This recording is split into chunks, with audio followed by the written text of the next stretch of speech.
But I got asked to write an article lately. I said something kind of sarcastically, and I got asked to write an article about it. And it kind of ties into what we're doing here, I think. But you correct me if I'm wrong. So I was telling Janine, remember the American Hair Loss Council lady?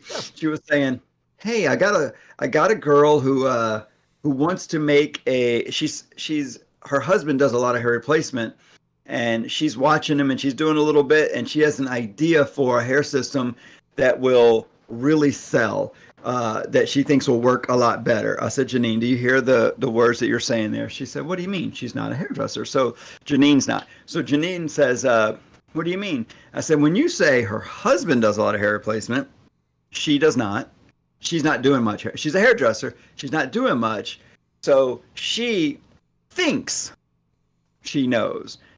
That's what I hear.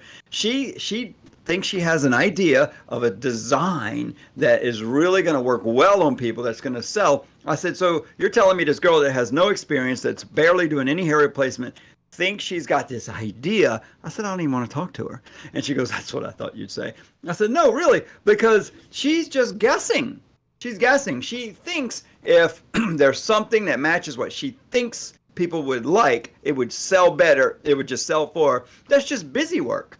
She just thinks she has an idea that's going to sell. Instead, why doesn't she?" And the funny thing, Janine, is I did the same thing in the early days. I remember barely getting into it and thinking, "Oh, if it was a little different, I could do way better with this." So I am part of the same trap.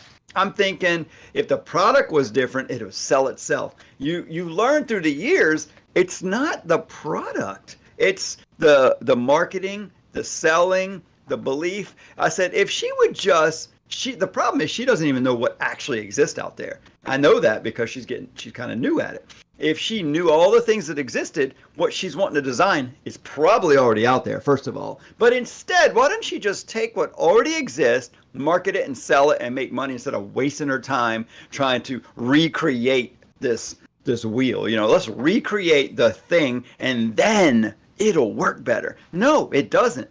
So that's the trap that I think we all get into to some degree in our lives. But that's why so many hairdressers end up becoming something different, because they don't look at our field and say, "This is what I need to do to make it."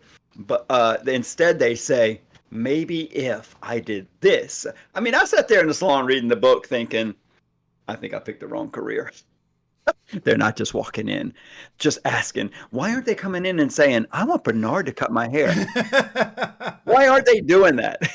Look, so I didn't know how to start it either. I will become a professional poker, gin, and what other card games can you play? Because that's all we did in the beginning, sitting there playing cards. Is that what y'all did? Played cards. Played cards, or I could be a professional cleaner, man. We swept, mopped, and sanitized. We were so bored out of our minds. In the beginning. So I could be a professional cleaner or a card player.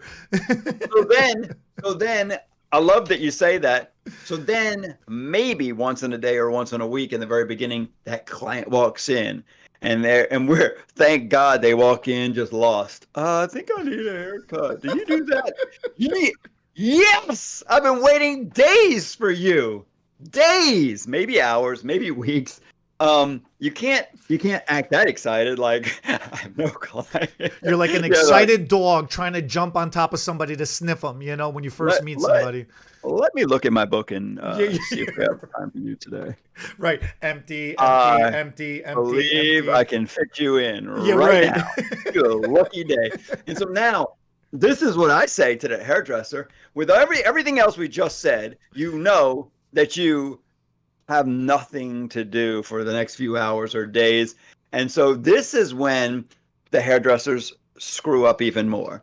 In retrospect, and I did it too, and that's why I know. So I'm watching my new hairdressers now. They get started. They're just so thankful to have anybody, let me do your hair. And all they can focus on is doing the hair, so much so they forget about the relationship. So they don't even talk to the client. They're just staring at the hair, hoping it comes out like they're imagining, hoping they don't do something wrong.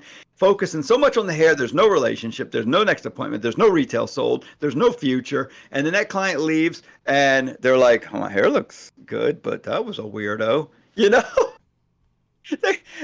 So you don't even get what builds the business, you know?